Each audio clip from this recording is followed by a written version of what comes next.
You ask Tiger to solve. This deals with linear equations with one unknown.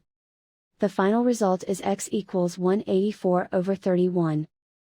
Let's solve it step by step. Simplify the expression. Group like terms.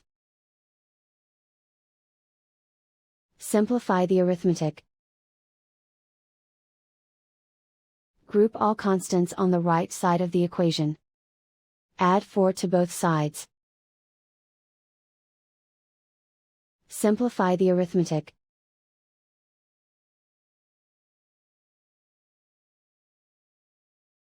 Isolate the x.